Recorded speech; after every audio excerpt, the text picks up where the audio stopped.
Hello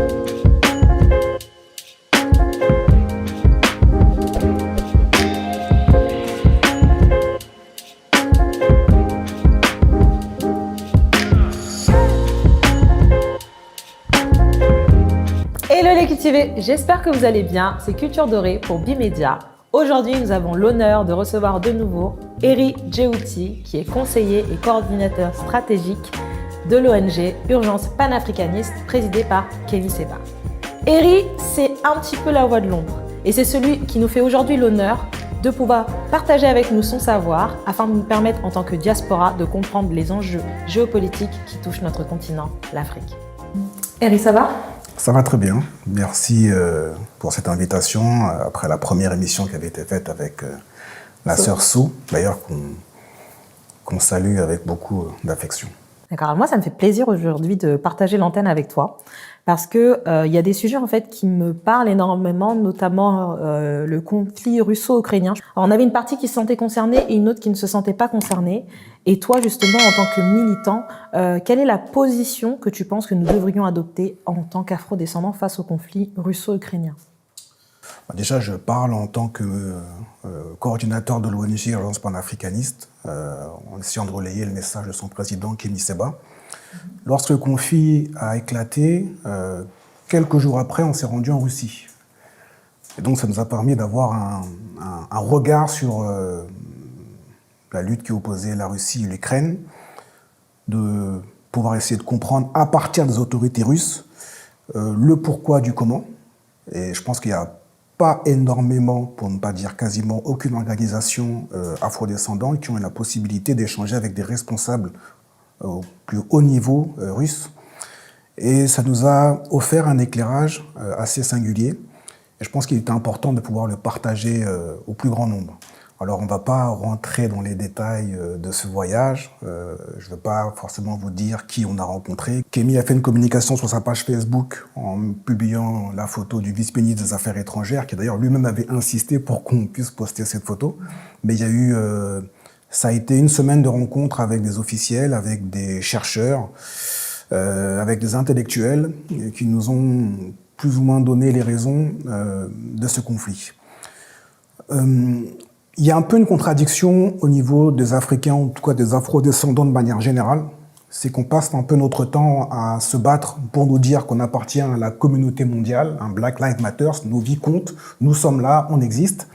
Et puis quand il y a un conflit qui concerne une bonne partie du monde, et ben on se dit finalement ça ne nous regarde pas. Donc il y a une espèce un peu de schizophrénie. Et je pense qu'il y a ce qu'on appelle l'effet papillon, ce qui se passe quelque part dans un endroit précis du monde, finit par avoir des conséquences sur l'Afrique. On a eu le 11 septembre en 2001, avec les deux tours qui s'effondraient. Plus proche encore, on a eu le conflit en Irak, en Afghanistan. Et il y en avait toujours certains qui nous disaient que ça sont les choses qui concernent les Arabes, ça ne nous regarde pas.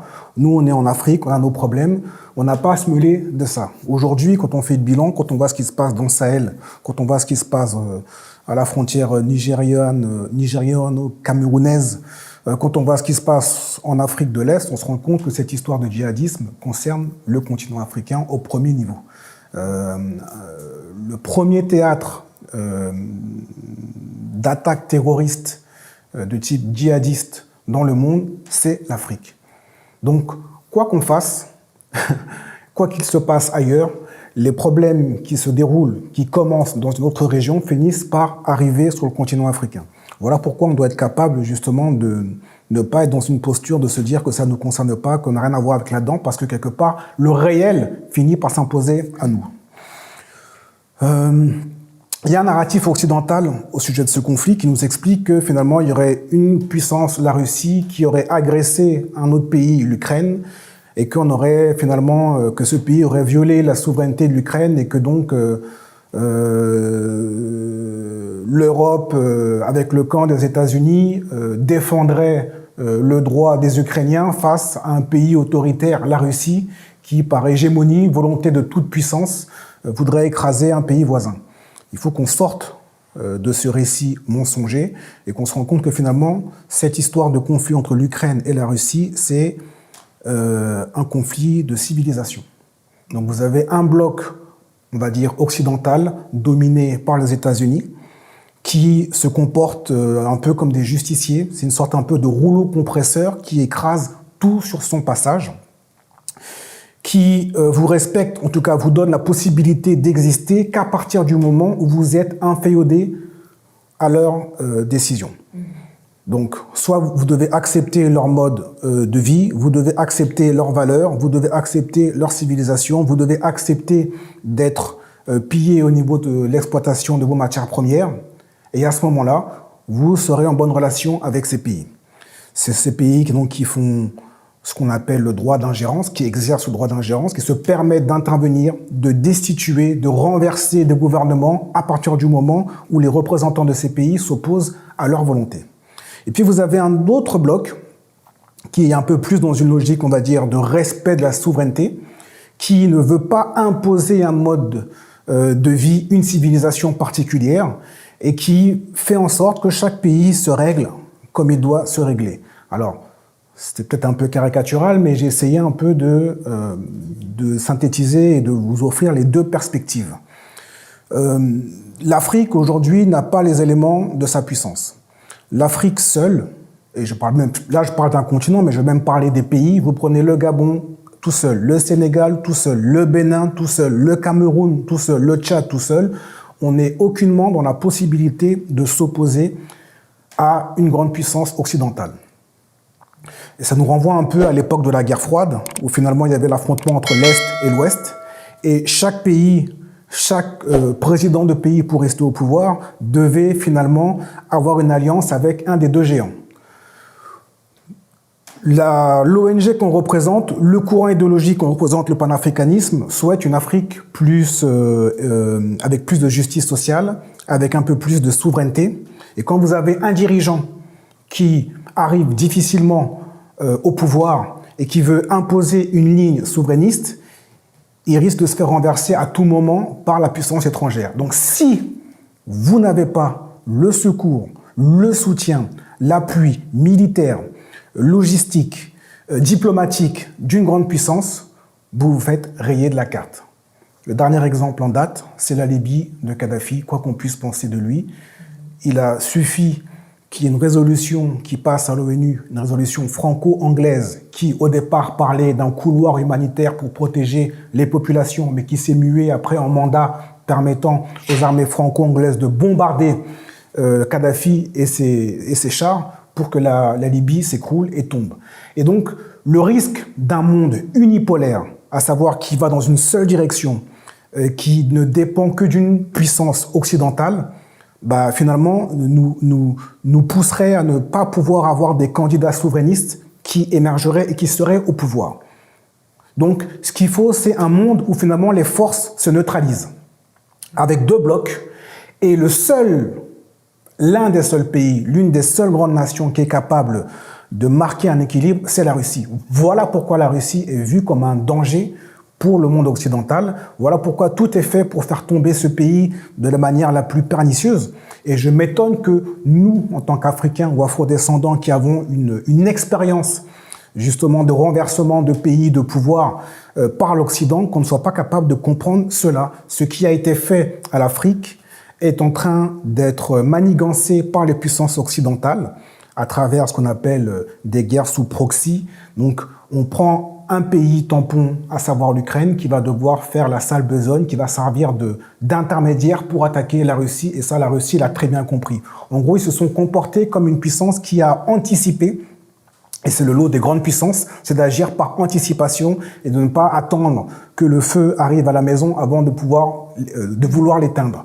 Voilà pourquoi il est important qu'il puisse y avoir l'avènement d'un monde multipolaire. Un monde multipolaire, c'est la seule possibilité, c'est la seule chance pour des petits pays africains d'avoir des alliés solides et de pouvoir tenir.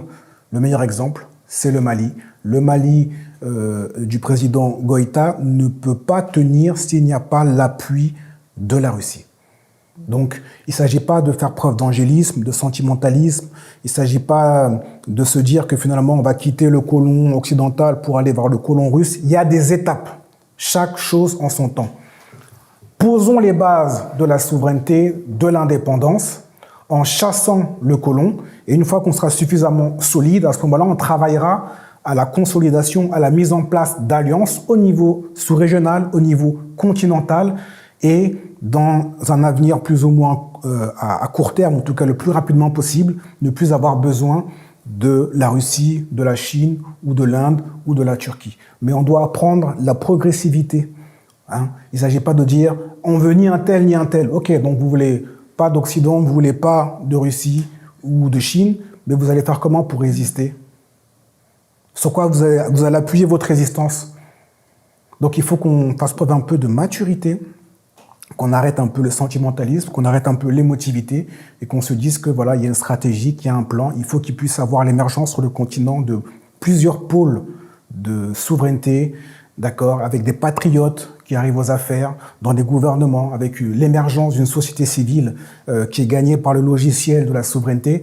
Ces sociétés civiles, ces organisations, elles ont besoin d'appui, elles ont besoin de soutien financier parce qu'en face, c'est ce qu'ils font. En face, les États-Unis, les Français, les Allemands, les Anglais, ils financent des candidats politiques, des partis politiques, des organisations, des leaders jeunes pour qu'une fois que ces gens arrivent au pouvoir, ils puissent mettre le statu quo et continuer à permettre que notre pays soit pillé. Donc il faut qu'on soit capable de faire pareil de l'autre côté. Voilà. Okay.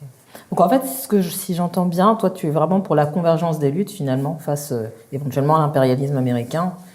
Pour toi, pour l'Afrique, l'idéal ce serait de... En fait, on n'a rien inventé. Il suffit juste de se reporter aux expériences passées. En 1955, il y a ce qu'on appelle la conférence de Bandung, qui finalement réunissait tous les pays qui ne voulaient pas être inféodés soit au bloc de l'Ouest, soit au bloc de l'Est, et qui décidaient justement de mettre en place une politique de partenariat, de coopération. Aujourd'hui, vous avez les BRICS, Brésil, Russie, Inde, Chine, Afrique du Sud, je crois même que ça a été rejoint par l'Indonésie. C'est l'avènement finalement d'un monde dans lequel on n'aurait plus à dépendre uniquement des institutions occidentales. Banque mondiale, FMI, on sait ce que ces institutions ont provoqué comme saignée dans nos pays au niveau de nos économies. Et donc il faut travailler à l'émergence d'un monde multipolaire, d'autres organisations qui soient capables de mieux prendre en compte les intérêts du continent africain. Je suis d'accord avec toi, mais je me dis, si tu me permets de donner un peu mon avis là-dessus, je me dis c'est certainement une solution sur le court terme, mais qu'en réalité, parce que ce que je trouve de triste, c'est de devoir dépendre d'une autre puissance qui est en dehors de l'Afrique, de notre continent. Alors qu'en vérité, je pense que le problème de notre communauté afrodescendante, il est mental. Parce que ce soit un problème d'argent, que ce soit un problème d'armement et compagnie, à partir du moment où l'homme africain va prendre conscience de la puissance qu'il a et qu'il arrêtera d'avoir peur de mourir dans le monde entier, on peut renverser tout le monde en fait, sans avoir besoin, entre guillemets, de l'assistance de la Russie, parce que la France, sans les richesses minières, les richesses africaines, elle a aucune puissance. Pareil pour les États-Unis, etc. Et en fait, ce que je trouve de dommage, parce que sinon je t'emmène pas sur la question, c'est bien ces alliances. Mais quand on voit après le traitement de certains Africains dans ces régions du monde, on peut se poser la question d'est-ce que c'est vraiment bénéfique pour nous ou pas. Par exemple, en Chine, avec les étudiants, justement avec la crise du Covid, quand on voyait justement le traitement des étudiants africains, on peut se poser la question de finalement, est-ce que c'est bénéfique de nous associer avec ces personnes-là en mode sauveur blanc, ou est-ce qu'aujourd'hui, il faut qu'on adopte une indépendance africaine? Mais le problème, c'est qu'il est là, personne ne parle de sauveur. Il y a une phrase que Kémy Séba utilise souvent, c'est que le premier messie de notre peuple, ce sera nous-mêmes. Quand tu parles de prise de conscience, donc prise de conscience, c'est un processus. C'est une éducation. D'accord ? Cette éducation, on peut l'avoir à travers l'Internet, avec du contenu comme tu peux proposer. Mais si on le veut à grande échelle, il faut l'éducation, c'est l'école. D'accord ? Qui définit les programmes scolaires ? Ce sont ceux qui ont le pouvoir politique. D'accord ? Ce pouvoir politique, il se maintient et se consolide à partir du moment où le régime est assis sur des fondations solides. Donc il faut que le pays tienne. Donc tout se fait par étapes. Une fois, je prends l'exemple du Mali, qui est une sorte un peu de laboratoire de ce qui est en train de se passer sur le continent africain. Une fois que ce pays va être stabilisé dans ses fondations. Une fois qu'on va revenir à un processus plus ou moins civil avec un président civil et que ce sera la fin de la transition militaire, il va y avoir un programme de rééducation. Et ce programme de rééducation permettra justement, dans les contenus scolaires, de parler de notre histoire. À partir du moment où on connaît mieux notre histoire, finalement on est mieux à même, moins à même d'être dans une logique un peu de corruption, de traîtrise. On pourra mieux défendre nos intérêts sans avoir besoin des autres. Mais tout est question de processus. Tu as subi une évolution, un processus, par la connaissance. Et cette connaissance, de manière individuelle, chacun peut l'avoir, mais tout le monde ne se dit pas « Ah, il faut que je me lève et que j'aille sur mon téléphone pour regarder la dernière vidéo de Brittany ». Ce serait bien dans l'idéal, mais ça ne se passe pas comme ça. Le mieux, c'est qu'il y ait un programme scolaire, c'est qu'il y ait une école, une politique massive de rééducation. D'accord ? Et ça passe par la consolidation d'un pouvoir politique. Et ce pouvoir polique, quand vous avez des grandes puissances qui veulent vous renverser, il en faut d'autres qui sont là pour vous protéger. Donc, c'est une étape intermédiaire, ce n'est pas une finalité. Ok. Voilà. Mais, parce que je ne sais pas si tu avais vu, il y avait des images au Congo. Je crois que c'était des étudiants, des jeunes congolais, qui se baladaient avec des banderoles dans la rue et où il y avait écrit Poutine vient nous sauver, ou quelque chose comme ça. Est-ce que toi, en tant qu'homme noir, tu n'as pas trouvé ça triste, justement? Mais ça nous choque. Ça nous choque. Et Kémy Séba passe son temps à le dire. À un moment donné, notre problème, c'est qu'on a du mal à être dans un juste équilibre. Oui. C'est ça notre problème. Et quand on n'est pas dans le juste équilibre, c'est qu'on est dans l'émotivité. C'est cette émotion. La phrase de Senghor, l'émotion est nègre. Mais le problème, c'est... Et à chaque fois, on explique aux gens, non, ce n'est pas une finalité. On parle de partenaires stratégiques, d'accord ? La diplomatie, c'est une science froide. Il n'y a pas d'émotion, il n'y a pas de sentiment. Il faut qu'on puisse voir, voilà, cet allié va nous permettre d'atteindre tel objectif dans telle durée de temps. Et une fois qu'on a atteint cet objectif, vers quoi on doit aller prochainement.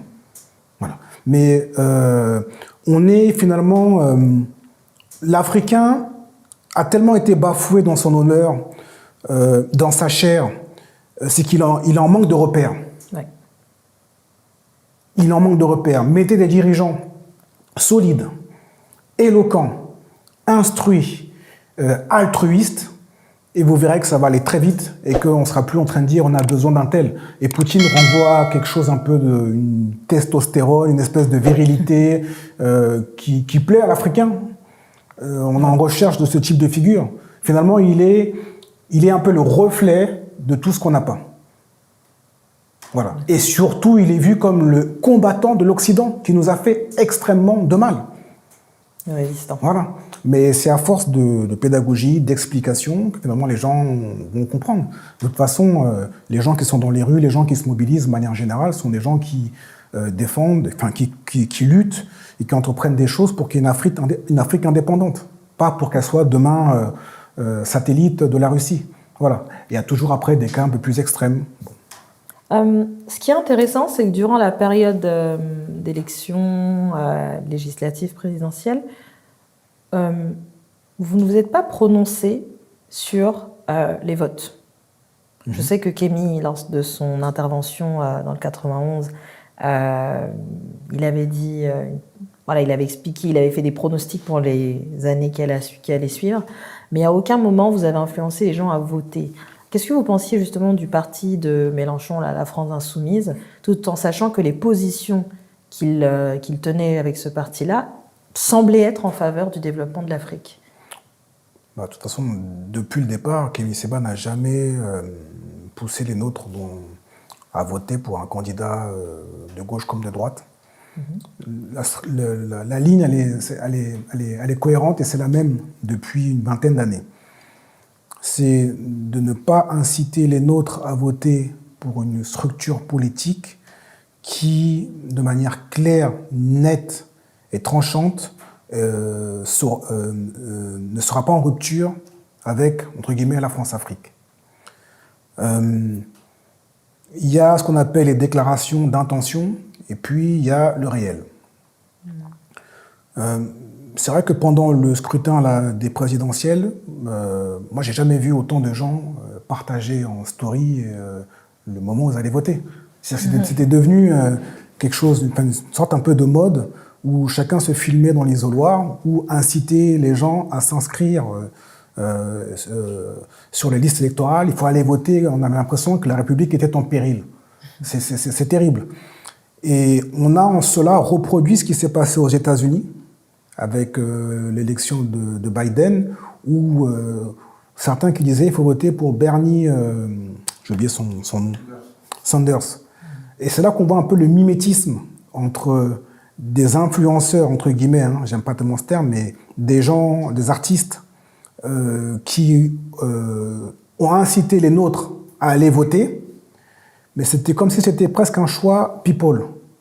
Et quand on creuse, quand on va dans le fond des choses, parce que le vote, c'est pas une affaire d'émotion, c'est pas un petit truc. Ça doit être.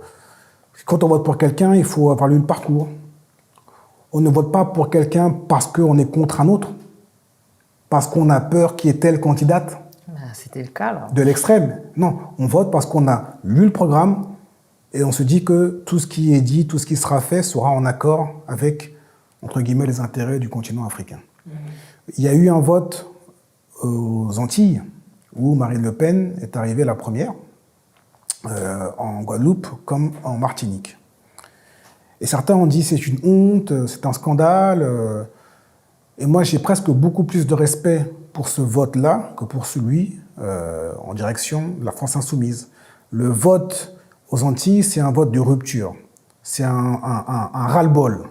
C'est une prise de conscience au-delà de ce qui a pu être martelé médiatiquement pour nous faire croire que le grand danger, la République, c'était le Front National.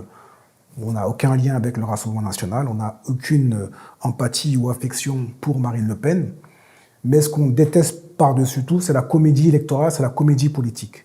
Et quand on a des populations qui ont compris cela, et qui sont dans une logique de sanctionner un pouvoir qui s'est mal comporté en leur direction, et qui, au niveau du continent africain, a maintenu une politique impérialiste, là on est dans ce qu'on peut parler d'aboutissement de maturité politique.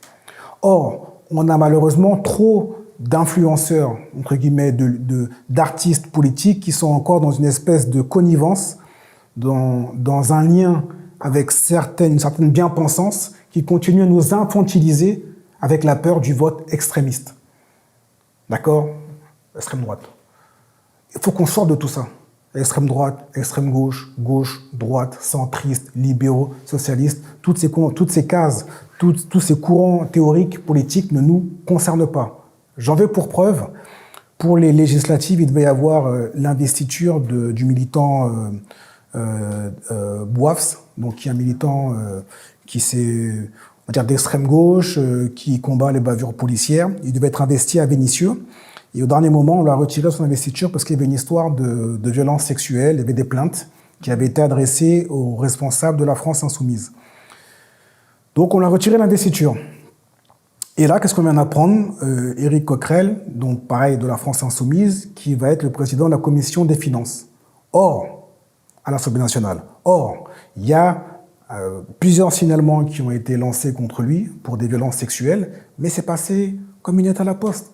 Donc ça veut dire que même le parti qui se disait proche des quartiers populaires, proche des immigrés, dans son deux poids, deux mesures, ressemble à un parti de droite ou de gauche. Quelle que soit la gauche, quelle que soit la droite, on revient au même niveau, c'est qu'on sera toujours pour eux des citoyens à part. Donc lorsqu'ils ont besoin de notre force électorale, de notre vote, ils vont toujours avoir un discours assez séduisant vis-à-vis des quartiers populaires, en tout cas des immigrés, mais lorsqu'il faudra être capable de nous traiter au même niveau, avec la même considération, mais là, on nous fera comprendre qu'on est des citoyens de seconde zone. J'en fais pour preuve le deux poids, deux mesures entre Bouafs et Éric Coquerel. Donc ça doit nous amener à réfléchir, à nous faire comprendre que notre émancipation ne proviendra que du fait que notre capacité à nous organiser économiquement, à être indépendant politiquement. Pour être indépendant politiquement, il faut être fort économiquement et surtout intellectuellement être mature. Voilà. Nous ne devons plus être infantilisés, nous ne sommes les enfants de personne, si ce n'est de nos parents. Or, ces partis politiques, ces structures ont trop tendance à nous infantiliser, à nous imposer un programme qui finalement ne répond pas à nos attentes. Voilà pourquoi Kémy Séba ne s'est jamais prononcé avec un ordre de vote en faveur de tel ou tel candidat du spectre républicain. Du coup, j'aimerais savoir, finalement, puisque je ne l'ai pas eu, quel est ton positionnement par rapport aux étudiants noirs qui n'ont pas réussi à fuir, justement, quand on a eu la crise Covid, et notamment en Chine, et notamment même en Ukraine, tu vois, toutes les difficultés qu'ils ont eues. Qu'est-ce que tu en penses? Il y a un parallélisme, et c'est toujours un peu la même situation. Quel que soit l'endroit du globe où nous nous trouvons, on sera toujours les boucs émissaires. Ça, il faut qu'on le comprenne, parce que des fois, certains sont dans des pays étrangers, ils ont l'impression qu'ils sont citoyens à part entière de ce pays, mais il leur faut une situation de crise pour se rappeler réellement comment on les considère. C'est tout le problème de la diaspora noire, ça. Et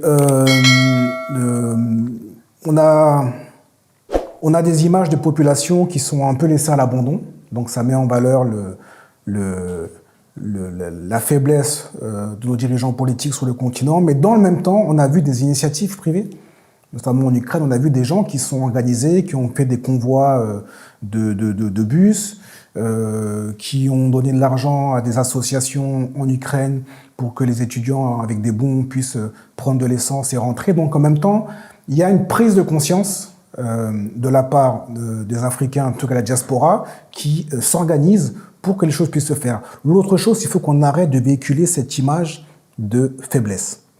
Et nous, on fait partie de ceux qui pensons qu'il n'est pas forcément tout le temps nécessaire de diffuser des vidéos où on nous voit en train de pleurnicher, en train de nous plaindre. Parce qu'on a souvent tendance à penser qu'en filmant les situations les plus dramatiques, les plus chaotiques, que finalement les gens vont nous prendre en considération, vont avoir un peu de pitié et se dire qu'ils vont se mobiliser pour que ça se bouge. Il y en a certains qui ont besoin de ça, mais il faudrait qu'on apprenne un peu à exercer une espèce de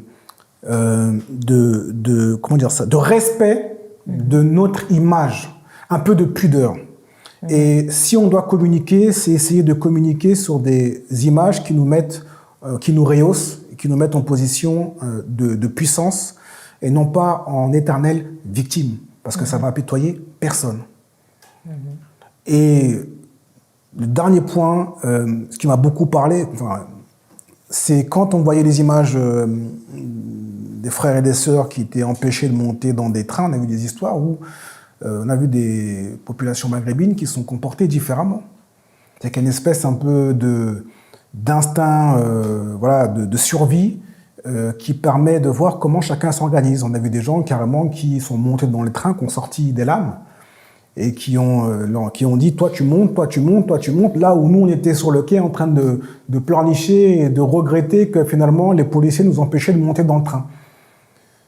Donc je dis pas qu'il faut qu'on s'arme de couteau et qu'on se fasse notre propre justice, mais qu'il faut qu'on soit capable, à un moment donné, de ne pas montrer ces images de victimisation et de faiblesse.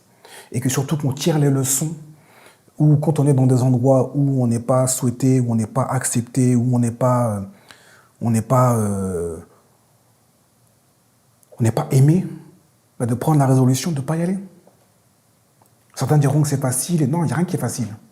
Il n'y a rien qui est facile, mais il faut qu'on apprenne un peu à développer un peu cette fierté de nous-mêmes.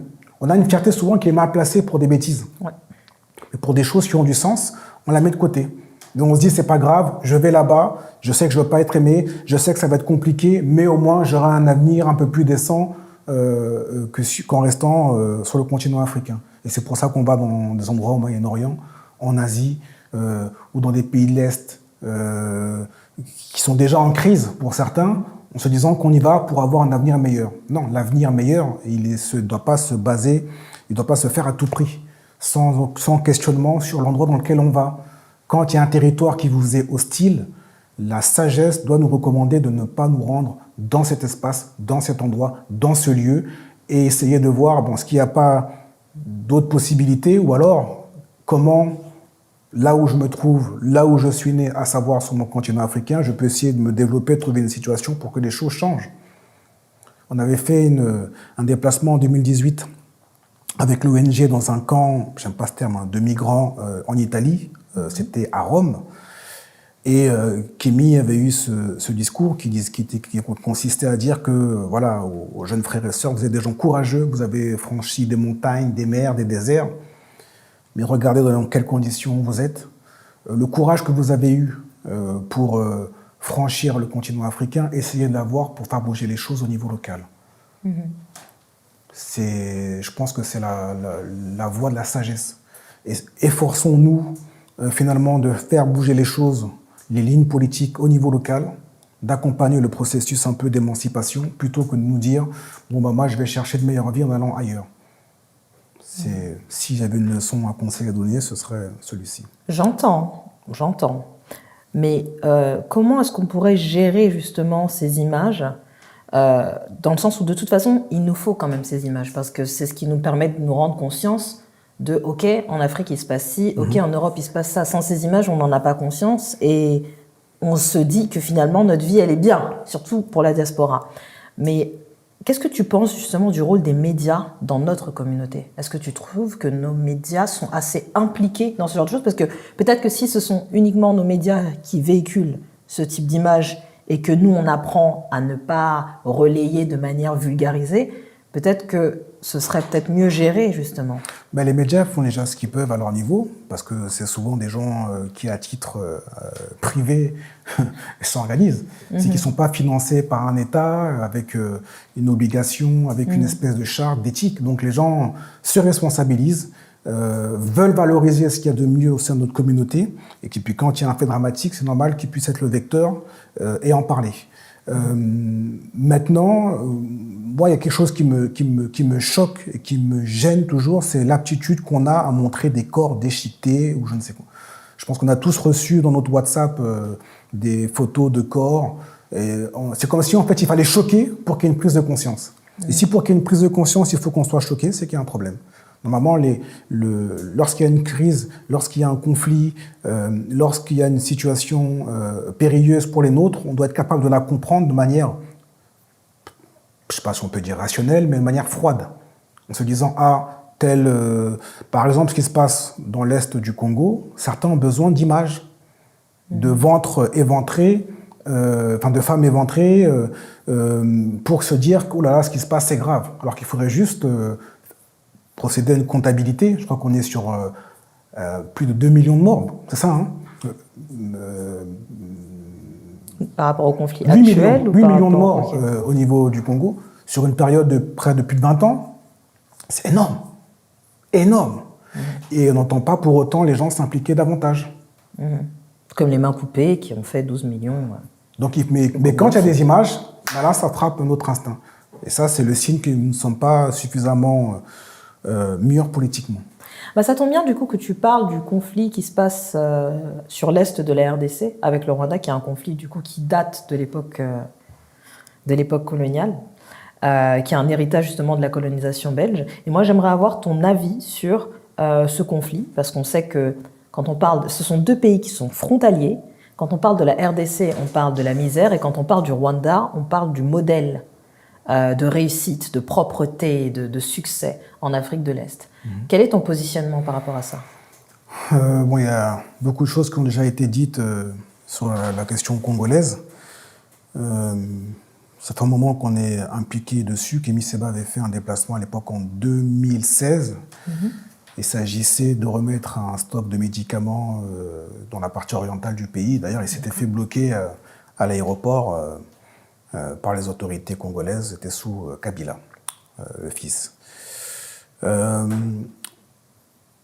Déjà, le premier constat qu'on puisse faire, c'est je ne vais pas parler d'inefficacité, mais le manque de compétences d'une classe politique, la classe politique congolaise, qui a failli. Ça, il faut qu'on soit capable de le dire, de le constater. On constate actuellement une prise de conscience qui semble prendre. Est-ce qu'elle est sincère? Est-ce qu'elle est intéressée? Est-ce qu'on est dans l'opportunisme? Je pense que les prochaines actions, les prochaines actes qui seront posés nous permettront de répondre à cette question. Il y a eu ce sommet à Luanda, la rencontre entre le président Tshisekedi et Kagame. On verra de quoi ça va accoucher dans les prochaines semaines. Mais avant tout, nous, on pense aux victimes. on pense aux femmes, on pense à toutes les personnes qui ont perdu la vie dans ce conflit. On déplore un peu le manque de rigueur, d'intransigeance de la classe politique par rapport à tous ces généraux congolais qui se sont enrichis sur l'exploitation également à l'Est et qui se sont rendus également coupables d'exactions sans être jugés et qui sont, à l'heure actuelle où je vous parle, qui sont toujours intégrés à l'armée. Donc, avant déjà de s'en prendre à l'ennemi rwandais, il faudrait déjà être capable de faire le tri, de sanctionner ceux qui doivent l'être au niveau congolais. Le Rwanda, même s'il n'y a pas que le Rwanda, parce qu'on parle aussi d'Ougandais, enfin voilà, c'est un conflit qui est très... Il y a plusieurs nationalités qui sont en jeu dans cette partie de l'Afrique.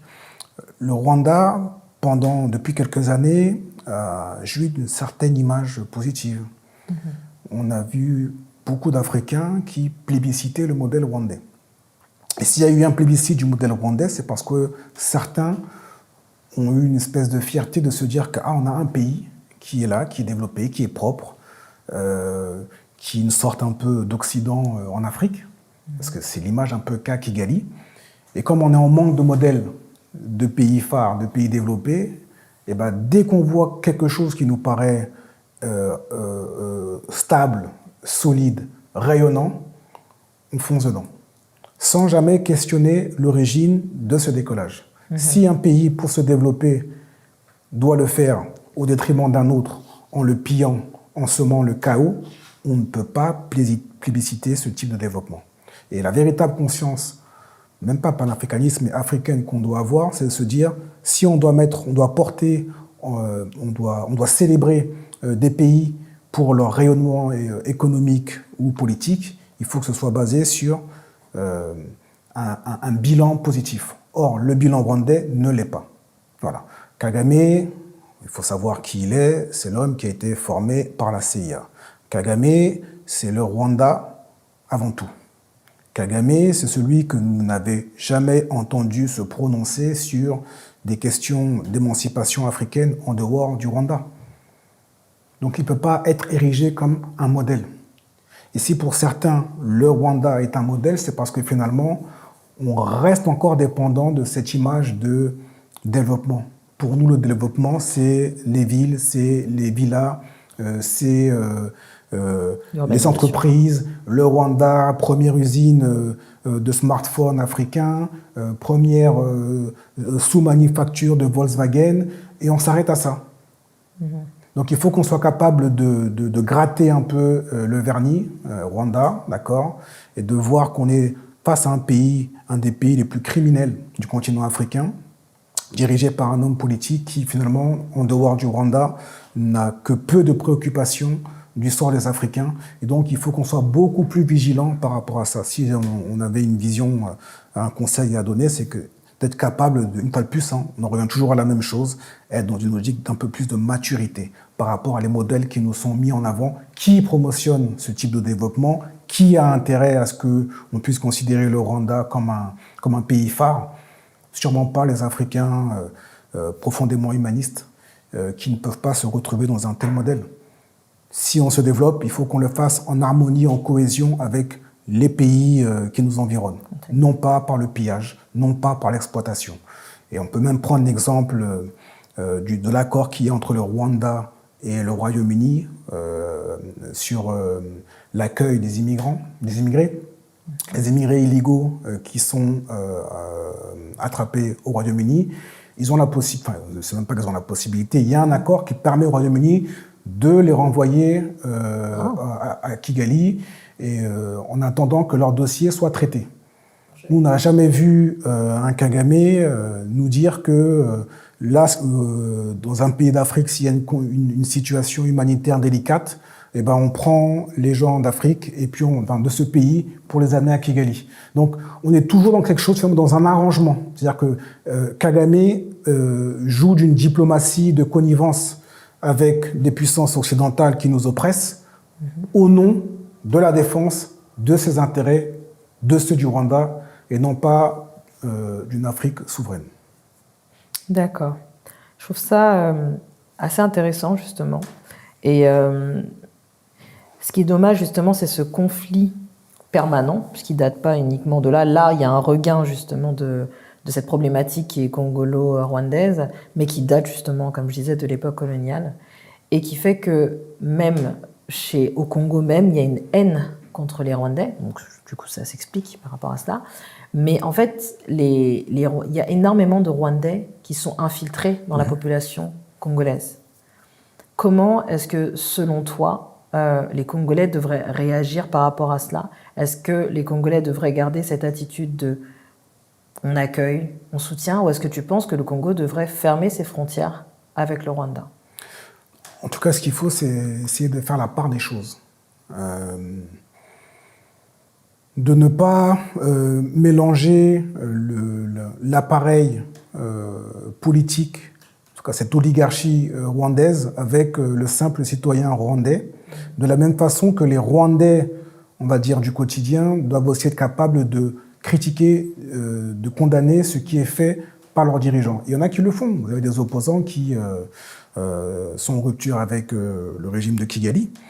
Voilà pourquoi il ne faut pas essentialiser. À partir du moment où on essentialise, on considère que tel groupe de population, tel pays, qu'on le décrète comme mauvais uniquement en fonction de son appartenance religieuse ou de sa nationalité, à ce moment-là, on n'est pas dans la complexité. Le réel est complexe. Donc il y a des gens qui condamnent cette politique, il y a des gens qui ne se retrouvent pas, je parle au niveau du Rwanda, qui ne se retrouvent pas dans les agissements de Kagame. Et donc il faut essayer, et je sais que ce n'est pas forcément simple, parce que le Congolais souffre de ce qui se passe à l'est du pays, mais il faut surtout ne pas tomber dans des excès de violence qui pourraient être un peu gratuits et s'en prendre à n'importe quel Rwandais qu'on pourrait trouver à Kinshasa. Essayer de faire la part des choses et d'agir avec discernement. Il y a un front commun à mettre en place entre des gens des deux frontières, que ce soit au Congo comme au niveau du Rwanda, qui souhaitent travailler en bonne intelligence et qui sont capables de procéder à une critique, une autocritique mutuelle. Voilà. C'est vers cette direction qu'il faut aller. En tout cas, c'est la ligne de notre ONG, de notre antenne au niveau du Congo, qui a multiplié les appels, les manifestations, et qui à chaque fois essayé de pousser les populations à ne pas être dans une espèce de justice expéditive en s'en prenant à n'importe quel Rwandais. D'accord. C'est intéressant que tu parles de la question de la migration en Afrique. Et moi, j'aimerais juste qu'on remonte un tout petit peu plus haut en Afrique et qu'on parle de la question migratoire de tous ces Africains qui tentent le voyage pour venir en Europe, ou tout simplement ces Africains qui partent en Afrique du Nord. Et je pense que tu as entendu parler de ce qui s'est passé à Melilla. Oui. Et j'aimerais savoir quel est ton positionnement par rapport à ça. Parce qu'il y a eu aussi des images qui ont été choquantes, qui ont été diffusées un peu partout sur la toile. Oui.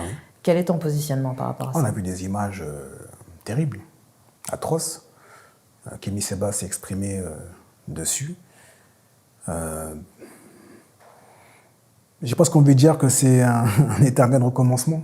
C'est-à-dire qu'il n'y a pas un endroit sur Terre où on va bénéficier d'un traitement digne.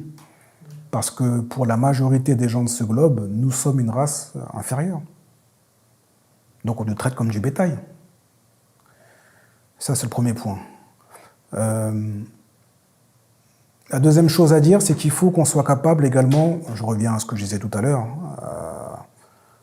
à être dans une logique d'observation du monde dans lequel on se trouve. Et de se dire qu'il y a des endroits sur lesquels on n'a pas à se rendre. De se dire également que la plus grande façon de protéger les nôtres, c'est d'être capable de ne pas utiliser, de ne pas faire tourner l'économie de ces gens. Donc on prend leur compagnie aérienne, tout en sachant qu'à chaque fois on est très maltraité. J'ai pris à plusieurs reprises ces compagnies. J'ai pu observer le comportement du personnel, le mépris. Vous avez demandé un verre d'eau, c'est comme si vous demandiez quelque chose d'extraordinaire. Mais ça concernait souvent quand c'était les lignes du continent, les lignes intérieures africaines. Si vous faites une liaison, je ne sais pas moi, allez, Paris, Casablanca, Casablanca, Dakar. Paris, Casablanca, vous allez voir un personnel navigant les plus cordial, respectueux, qui vont vous sourire. Et puis une fois que c'est Casa-Dakar, on a l'impression que c'est la punition pour le personnel, que c'est une ligne qu'il n'a pas envie de faire. Donc les gens le traitement à la douane, au niveau des contrôles, et ça on le retrouve un peu partout. Et le grand drame finalement dans tout ça, c'est le manque de protection de notre personnel politique. On a un personnel politique en dessous de tout. Donc à partir du moment où nos propres dirigeants africains ne sont pas capables de taper du poing sur la table pour nous protéger, finalement on est laissé à la merci de gens qui finalement vont se comporter avec nous comme des barbares. Si on prend le cas du Maroc, le Maroc c'est le pays qui a voulu un peu remplacer la Libye. La Libye avait une politique un peu de participation dans différents pays, au niveau des prêts bancaires, au niveau de construction d'infrastructures. Et le Maroc a voulu, depuis plusieurs années, récupérer ce leadership. Donc ils sont en interconnexion avec plein de pays africains. Mais dans le même temps, le fait que justement le Maroc ait des participations dans nos pays d'Afrique permet aux Africains, si réellement ils voulaient se faire respecter, d'avoir un levier, d'avoir un moyen de coercition et de faire pression sur les gouvernements marocains pour qu'ils puissent se comporter différemment. Mais comme on a une classe politique en dessous de tout, quand ils sont prononcés sur ce qui s'est passé, la plupart du temps, c'était de dire oui, on comprend les policiers marocains qui ont dû faire face à des filières mafieuses qui existent. Ça, il ne faut pas le nier.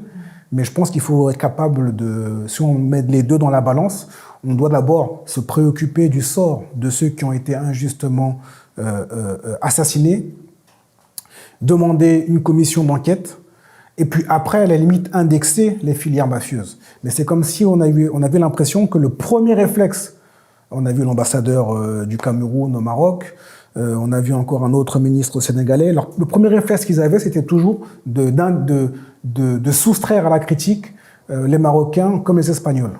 Et ça, c'est le signe finalement d'une classe politique africaine qui est marquée du sceau de la malédiction et qui n'est pas en mesure de défendre les intérêts des Africains et qui va d'abord penser à faire en sorte qu'il n'y ait pas d'achoppement, de conflit avec l'Occident. Et si les politiciens ne jouent pas leur rôle, qu'est-ce que vous voulez que les populations civiles puissent faire? Oui, c'est intéressant ce que tu dis parce que tu parles d'éternel recommencement. Et en fait, au final, avec tout ce qu'on s'est dit même depuis tout à l'heure, est-ce que tu ne penses pas que le gros problème de l'Africain, c'est l'éducation, le manque d'éducation? Parce qu'on se met dans des pays où on ne veut pas de nous, parce qu'on est persuadé que c'est là-bas qu'il y aura l'Eldorado, alors que finalement l'Eldorado, c'est chez nous. J'ai toujours un peu de mal avec cette histoire d'éducation, parce que je pense que des fois ça ça justifie un peu, ça nous empêche vraiment d'aller au fond du fond.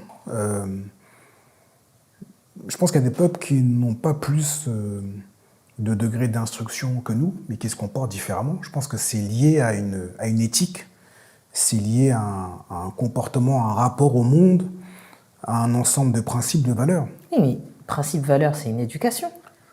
L'estime que tu vas avoir, c'est une éducation. Oui, mais il y a des gens qui, des fois, on manque. Il y a des gens qui en manquent, il y a des peuples qui sont plus bas que terre et qui finalement se sont habitués à... C'est comme si en fait on avait reconstruit un autre être humain, une chose. C'est comme si en fait le noir, on va dire post-trauma esclavage, c'était une nouvelle entité qui n'avait rien à voir avec celui qui était là avant. Et donc on va se comporter, on va agir de façon, enfin en accord avec ce que l'ennemi souhaite. Et il y a d'autres personnes qui vont avoir un rapport à la dignité qui ne va pas bouger, d'accord, qui n'ont pas lu un seul livre, hein, mais c'est en eux. Oui, mais il y a l'éducation, il y a l'ADN, il y a quelque chose en fait qui ne s'explique pas. Il y a il y a des situations qui vous gênent, qui vous horrifient, qui vous poussent à vous mettre en action sans que vous ayez eu besoin de lire tel ouvrage ou je ne sais quoi. Et puis il y en a d'autres, ils peuvent arriver tout et n'importe quoi, ils vont être dans une espèce de comportement de cupidité, de passivité. L'éducation, bien sûr que ça joue, parce que ça permet à des gens de comprendre des situations et forcément après, derrière, de se mettre en possibilité de changer les choses. Mais ça ne peut pas résumer, tout ne peut pas se résumer qu'à ça. Regardez le niveau d'instruction qu'il y a, je ne sais pas, si vous prenez la diaspora, par exemple. qui a un degré d'instruction, qui connaît son histoire africaine parfois mieux que certains qui sont sur le continent. Pour autant, beaucoup sont dans une logique nombriliste. Ils font leur vie, ils gagnent leur argent, et dire qu'ils vont vouloir influer sur ce qui se passe sur le continent africain, ça ne va pas les toucher plus que ça. Ils ne vont pas se sentir concernés plus que ça. Oui, mais la diaspora ne vit pas en Afrique. Ce que je veux dire, c'est que, est-ce que tu ne penses pas, moi personnellement c'est ce que je pense, très honnêtement, hein, mais je pense que si déjà le système éducatif était géré par les Africains, pour les Africains, qu'on arrêtait d'apprendre l'histoire de Clovis et compagnie, que ce soit vraiment un programme scolaire avec notre propre histoire, qu'on travaille notamment, pas forcément avec le même système qu'en Europe, c'est-à-dire apprendre à investir, apprendre à tout ça. Si en Afrique, chacun des pays africains avait cette éducation scolaire et que l'école était accessible à tous, est-ce que tu ne penses pas justement que ça changerait? Parce que du coup, on n'aurait plus ce besoin d'aller migrer en Europe, on aurait beaucoup d'investisseurs sur le continent même et beaucoup de têtes pensantes pour pouvoir développer le pays. De toute façon, il y a un processus qui est engagé. C'est que les fausses indépendances dont on a hérité dans les années 60, on arrive à la fin d'un processus parce que là, il y a le Mali, il y a eu un peu l'espérance de Centrafrique, il y a ce qui se passe actuellement au Sénégal. Et puis les pôles vont se multiplier, puis on va avancer dans le temps.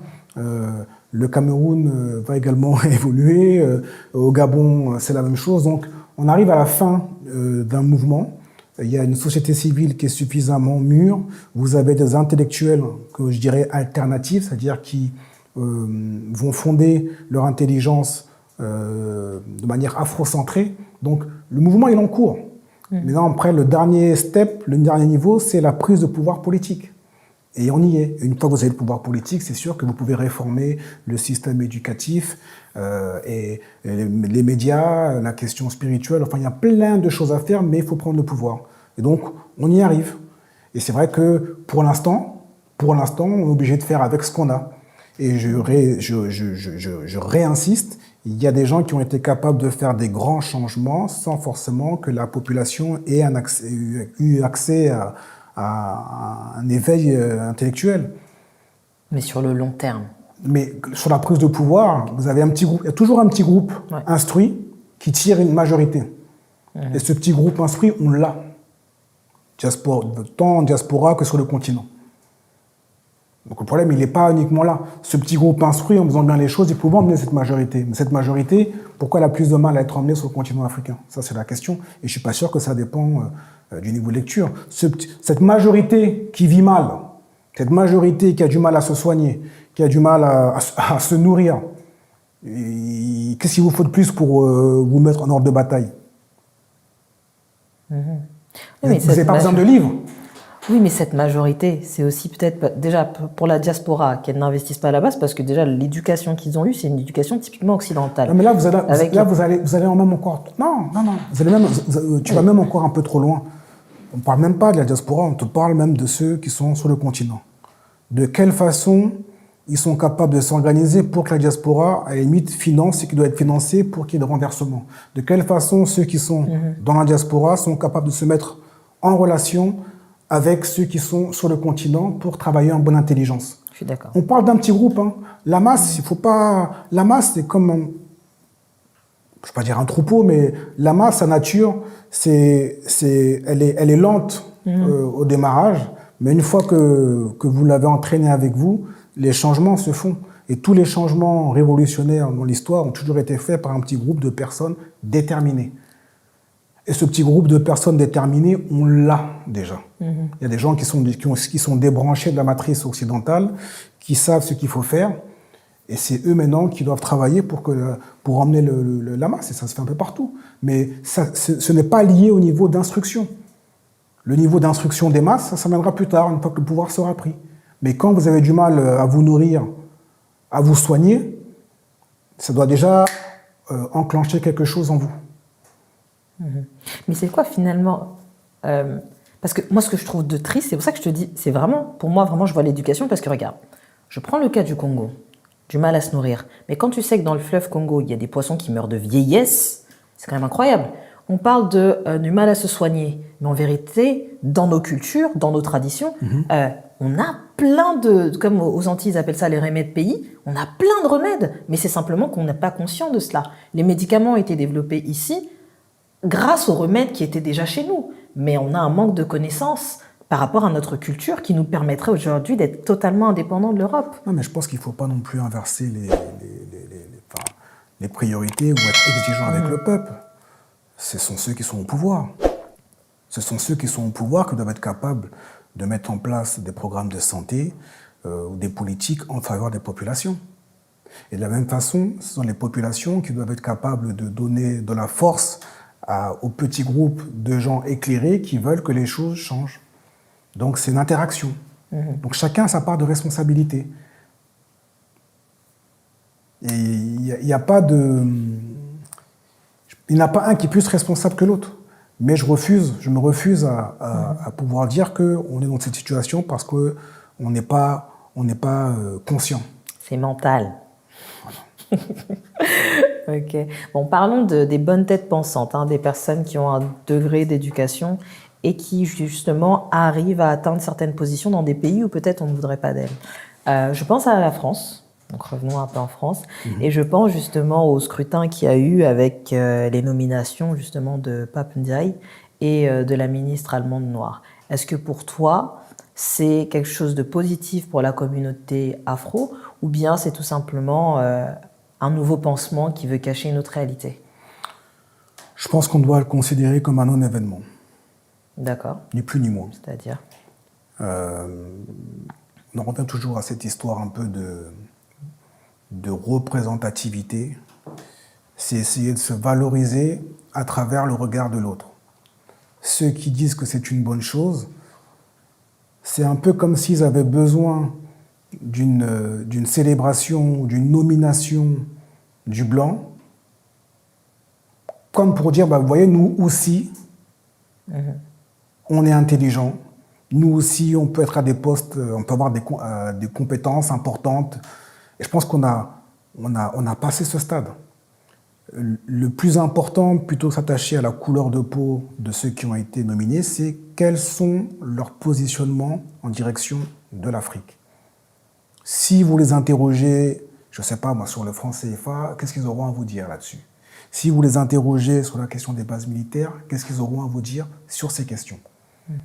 On nous parle du ministre de l'Éducation, Pape Ndiaye, qui est d'origine sénégalaise. Moi, au Sénégal, je vois un bouillonnement politique, quelque chose qui est en train de se passer. Moi, c'est ça qui m'intéresse, plus que la nomination de Ndiaye. On nous parle de Aminata Touré, donc la ministre des Affaires sociales, qui a été nommée dans un gouvernement régional.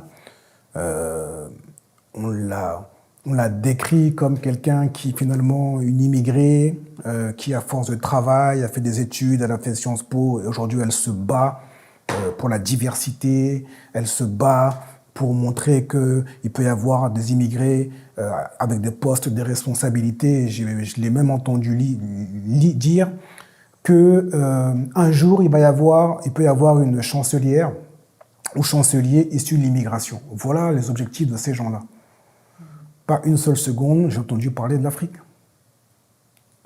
Or, nous, on fait partie de ceux qui pensons qu'il faut privilégier, en tout cas porter l'accent sur ceux qui sont capables de changer le destin de l'Afrique, du continent. Une fois que l'Afrique sera libérée, les Noirs, partout où ils se trouveront, seront respectés.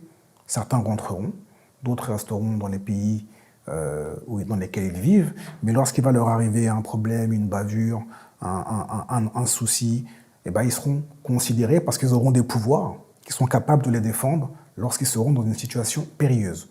L'ennui, c'est que nous, on inverse les priorités. On se focalise d'abord sur le combat dans les pays où on se trouve, alors qu'on n'a pas de base arrière.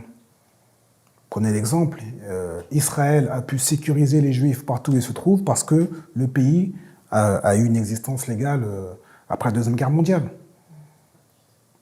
Et la diaspora qui se répand aux quatre coins du monde a comme point de base, comme source, Israël. Et Israël rayonne à travers sa diaspora. Et nous, quand l'Afrique sera libérée, quand l'Afrique sera libre et souveraine, Et ben, partout où les Noirs se trouveront, ils auront un coin de refuge, un coin d'abri. Ils auront où se plaindre lorsque ça ne va pas. Ils auront des représentants dans ces pays qui iront défendre leurs intérêts, chose qui n'est pas en cours. Et donc aujourd'hui, moi je suis assez satisfait parce que j'ai pu un peu lire les réactions un peu sur la toile. Et il y a eu beaucoup de commentaires, beaucoup de gens qui disaient que finalement c'était une décision qui ne les concernait pas parce que finalement, ils se sentent plus africains que français, que allemands ou que anglais. Et que ce qui importe le plus pour eux, c'est les positionnements qu'ils vont avoir par rapport à l'Afrique. Et chaque fois, on a toujours un peu un temps d'avance sur les autres. À l'époque, quand Barack Obama avait été élu en 2008, qu'est-ce qu'on n'a pas lu sur Barack Obama? Ah, c'est un miracle, c'est extraordinaire, un or à la Maison-Blanche, etc., etc. Alors que nous, on avait juste vu qu'il avait financé quelqu'un qui fait l'unanimité auprès de Wall Street et d'Hollywood, qui sont les deux têtes de pont d'impérialisme américain. C'est pas quelqu'un qui va travailler pour l'intérêt des Africains. Et quand il s'agit d'éliminer Kadhafi, il y a eu le feu vert de Barack Obama. Or, on sait tout l'impact que la chute du régime de Kadhafi a eu sur le reste du continent africain. Donc le plus important, ce n'est pas la couleur, c'est finalement la politique et le regard qu'ils vont avoir sur le continent africain. Même si le regard est très souvent axé sur la couleur. Quand je parlais du regard, c'est le positionnement qu'eux vont avoir sur le continent africain. J'ai compris, t'inquiète, je te taquinais. D'accord. Je suis un peu dur d'esprit, moi. Je manque d'humour. Il n'y a aucun souci. Je suis poète. C'est vrai? D'accord. Du coup, là, on a beaucoup parlé géopolitique et je te remercie parce que c'était très intéressant. Moi, j'aimerais savoir quel serait ton mot pour tous les afrodescendants qui ne s'intéressent pas à la géopolitique aujourd'hui. Non, mais en fait, le but, c'est pas tant que chacun se pose en expert. Géopolitique, je trouve que c'est un bien grand mot. Géopolitique, c'est être capable de comprendre, c'est l'analyse des comportements d'une population dans un endroit précis. Mmh. Donc, tous les frères et les sœurs qui, je sais pas, par exemple, vont vivre, n'importe quoi, vont venir en Belgique, qui sont installés en Belgique, qui ont des enfants, qui vont grandir dans ce pays, s'ils ne sont pas capables de s'intéresser un minimum à l'évolution de ce pays, aux relations qu'il va avoir avec les pays environnants ou l'Afrique, c'est un peu comme si on mettait nos enfants dans la gueule du loup. Mmh. Donc il ne s'agit pas de s'intéresser à la géopolitique pour jouer les experts de salon, mais juste pour comprendre le monde dans lequel nous vivons et en conséquence, poser des réactions, poser des actes qui vont permettre de protéger nos enfants.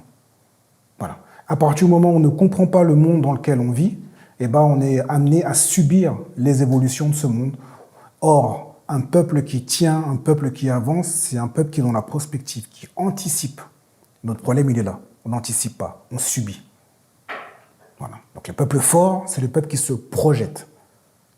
Et pour se projeter, il faut comprendre un peu les évolutions, les interactions. Mmh. Dès qu'il se passe quelque chose là-bas, on a l'impression que ça ne nous concerne pas, ça n'a rien à voir avec nous, mais je sais que dans telle année, ça va impacter sur les miens, sur ma famille, sur mes enfants, ou sur mon pays, sur le continent, etc., etc. Donc la géopolitique permet de comprendre, c'est même pas tant le terme de géopolitique, mais c'est se sentir concerné par les choses du monde. Il faut qu'on sorte de notre nombrilisme de consommateurs, de jouisseurs, de parasites. Parce que c'est un peu ça le parasite. Le parasite, il vit aux dépens, au crochet des autres, il ne produit rien. Mmh. C'est comme ça que nous sommes vus dans ces pays. Et c'est pour ça qu'on nous traite, qu'on nous corrige souvent. Parce que justement, on n'est pas digne de respect pour les pays, enfin les autres des pays dans lesquels nous vivons. Ils nous voient comme des gens qui n'apportent rien. Pire, qui consomment sans produire. Alors que souvent, c'est l'inverse. On travaille dur, on paye des impôts. Mais l'image qu'on renvoie n'est pas valorisante. Donc il faut qu'on soit des acteurs, il faut qu'on se sente concerné par ce qui se passe dans l'endroit où on vit, par nos terres d'origine, que ce soit dans les Caraïbes, que ce soit sur le continent africain. qu'on donne de la force à des organisations qui veulent faire un peu bouger les choses, qu'on essaie de se rendre utile, qu'on soit en interaction avec nos membres, familles, voilà, comment est-ce qu'on peut faire évoluer les choses au village, voilà, ce qui est déjà fait. Hein. C'est un mouvement qui est déjà consolidé, mais il faut l'appuyer. Et il faut ensuite que la diaspora, là où elle se trouve, qu'elle sorte un peu de l'angélisme, de la naïveté, qu'elle ne soit plus de la chair électorale pour voter à gauche ou à droite, mais qu'elle s'organise économiquement. Une fois qu'elle sera organisée économiquement, elle saura draguer politiquement. Et donc, elle pourra faire en sorte que les politiques puissent mettre en place des mesures en faveur de cette communauté. C'est comme ça qu'on s'organise, c'est pas autrement. Ok. Et tu peux me réciter la grande phrase qui est derrière? Ce que les élites africaines ne font pas pour le peuple le fera pour lui-même. C'est une idée qui résume un peu le volontarisme de Kémy Séba. C'est de ne pas attendre, se plaindre, c'est une chose, déconstruire, analyser le monde. D'accord, maintenant, qu'est-ce qu'on peut proposer? Qu'est-ce qu'on peut poser comme action? Quand on a eu des gens au niveau du Maghreb, déjà dès 2016, qui étaient dans les rues et qui n'avaient pas de travail ou pas de toit, on a organisé des maraudes. Quand il a fallu s'organiser, quand il y a eu la crise du Covid, on a organisé distribution de kits alimentaires et médicaux, avec des masques. Voilà. Et ça, on l'a fait sans aide d'aucun État, juste par la volonté, juste en demandant à la diaspora de s'organiser. Comme on va proposer prochainement une opération pour la rentrée scolaire avec des fournitures scolaires. Enfin voilà, c'est se prendre en main. Parce qu'on a une classe politique qui ne remplit pas son rôle, qui ne prend pas ses responsabilités. Et il faut que la société civile soit capable de le faire à sa place, jusqu'à ce qu'on puisse parvenir au pouvoir et véritablement essayer de changer les choses. Ok. Je te remercie. Je te remercie pour ce temps d'échange qui était très bénéfique et très inspirant.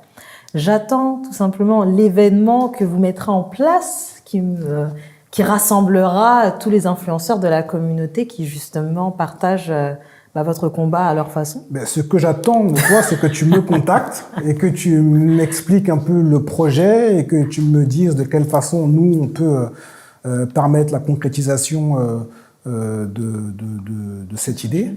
Mais n'attends pas que moi je vienne forcément te contacter. Non, mais ce que je veux dire, c'est qu'il n'y a pas que moi, il y en a d'autres. Hein. Oui, d'autres. Et que les autres nous contactent. Faut qu'on on est ouvert, on est disponible. Ouais. On a la chance d'avoir un leader comme Kémy Séba qui est assez accessible. Donc, les connexions, les concertations, on attend que ça. Voilà. D'accord. C'est pour bientôt alors. Merci. Merci, c'est moi qui te remercie. Je remercie BioTube. Merci Bi. Merci d'avoir suivi ce numéro spécial Chronique géopolitique avec Eri Djehouti. C'était un réel plaisir, donc vous l'avez suivi avec Culture Dorée et Britannique pour Bimedia. N'hésitez pas à vous abonner, à liker, à partager et surtout à activer la cloche pour ne manquer aucun des prochains numéros. Bonne semaine. Mouah.